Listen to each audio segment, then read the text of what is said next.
متحد ہو تو بدل ڈالو زمانے کا نظام، منتشر ہو تو مرو شور مچاتے کیوں؟ الذین فرقوا دینہم شیعا، جن لوگوں نے اپنی عبادتوں کو، اپنے دین کو متفرق کر دیا، جن لوگوں نے اپنی نمازوں کو علیحدہ کر دیا، جن لوگوں نے اپنی عبادتوں کو ٹکڑے ٹکڑے کر دیا، اللہ کہتا ہے لست منہم فی شیء، اے نبی آپ کا ان سے کوئی تعلق نہیں۔ انتہا خوشی و مسرت کا موقع ہے، پروردگار عالم نے ہم سبوں کو ایک عیدگاہ میں جمع کیا ہے۔ دوستو، صبح کا بھولا ہوا شام کو اگر اپنے گھر آ جائے تو اسے بھولا ہوا نہیں کہتے۔ مجھے بے حد خوشی ہے کہ ہمارے گاؤں میں کچھ باتیں آ گئی تھیں جس کی وجہ سے تھوڑی سی ذہنی تناؤ آ گیا تھا، مگر خدا کا فضل و کرم ہے کہ گاؤں کے تمام باشعور افراد نے مل کر اتفاق کر کے آج عیدگاہ میں سب حاضر ہوئے ہیں۔ میں سب کو مبارکباد پیش کرتا ہوں، جو پہلے سے ارادے میں تھے ان کو بھی مبارکباد ہے، اور جو بعد میں ارادہ کیے ہیں ان کو بھی مبارکباد ہے، اس لیے کہ صبح کا بھولا ہوا شام کو اپنے گھر آتا ہے، اسے بھولا اور بھٹکا نہیں کہا جاتا۔ بزرگوں، دین اور اسلام کبھی ٹکڑوں کو پسند نہیں کرتا، ٹکڑیوں کو پسند نہیں کرتا، اختلاف کو پسند نہیں کرتا۔ اسلام تو وحدت کا متقاضی ہے، اتحاد کا متقاضی ہے۔ ہمارے سیاسی حالات بھی اتحاد کو چاہتے ہیں اور اسلام بھی اتحاد کو چاہتا ہے۔ بعض چیزیں سنت ہوتی ہیں مگر شریعت کے مطابق عمل کرنے کی وجہ سے اس کا ثواب زیادہ ہوتا ہے۔ بعض چیزیں واجب ہوتی ہیں مگر شریعت کے مطابق کرنے کی وجہ سے اس کا ثواب فرض سے زیادہ ہوتا ہے۔ مثال کے طور پہ جمعہ کی نماز فرض ہے، عیدین کی نماز واجب ہے، جمعہ کی نماز جامع مسجد میں پڑھنے کا حکم ہے، عیدین کی نماز عیدگاہ میں پڑھنے کا حکم ہے۔ اے واجب درجے میں کم ہے مگر شریعت کے مطابق واجب کی ادائیگی عیدگاہ میں کی جائے گی تبھی ثواب زیادہ ہوگا۔ جمعہ کی نماز مساجد میں ادا کی جائے گی تو ثواب زیادہ ہوگا۔ بزرگوں اور دوستوں، اسلام کے احکام میں نے پہلے بھی بتلائے ہیں، آج بھی خاص طور پہ یہ بات عرض کرنا چاہ رہا ہوں۔ اسلام عبادات میں اتحاد کا متقاضی ہے۔ عبادات میں ہماری نمازیں متحد، ہماری عبادتیں متحد، ہمارا روزہ متحد، ہمارا حج متحد، ہمارا رمضان متحد، سب ایک ہے۔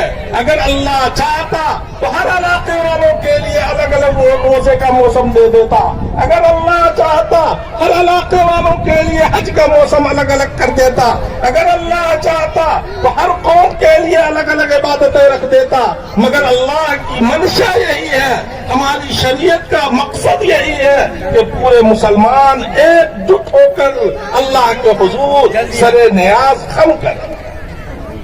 اور جب یہ کیفیت ہوگی تو متحد ہو تو بدل ڈالو زمانے کا نظام، متحد ہو تو بدل ڈالو زمانے کا نظام، منتشر ہو تو مرو شور مچاتے کیوں؟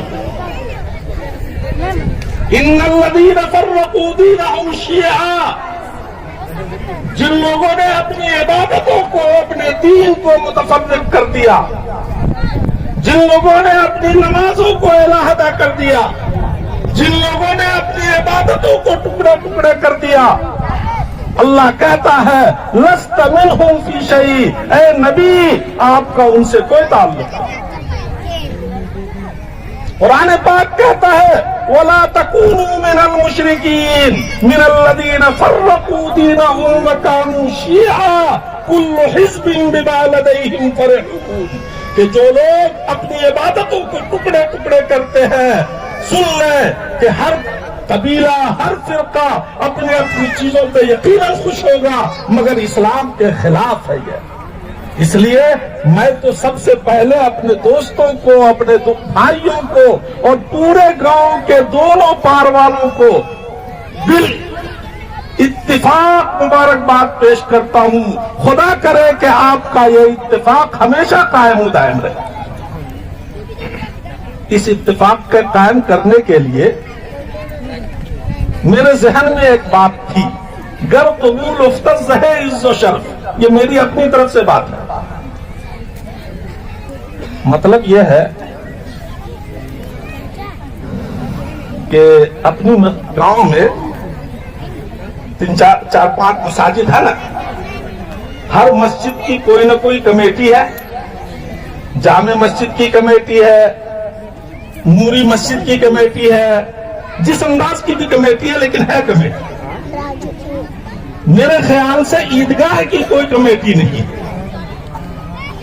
اگر یہ ہو جاتا تو بہت اچھا ہوتا، ایک مختصر سی کمیٹی عیدگاہ کی ہوتی جو پورے گاؤں کی مشترکہ کمیٹی ہوتی، پھر اس وقت کوئی اختلاف نہیں ہوتا، نہ اس پار کا مسئلہ ہوتا، نہ اس پار کا مسئلہ ہوتا، نہ ادھر کا ہوتا، نہ ادھر کا ہوتا۔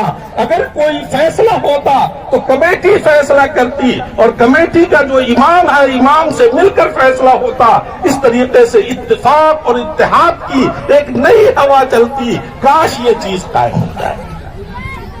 اس لیے میری آپ سے یہ درخواست ہے کہ آپ کمیٹی بنانے کے سلسلے میں غور و فکر فرمائیں، جس طریقے سے بھی کمیٹی بنائیں، ہر مسجد کو شامل کر لیں، ہر مسجد کے امام کو شامل کر لیں، یا جس طریقے سے بھی ہو، لیکن مختصر سی کمیٹی ہو اور پورے گاؤں کی مشترکہ کمیٹی۔ اب اگر اس پار میں 3 مسجد ہے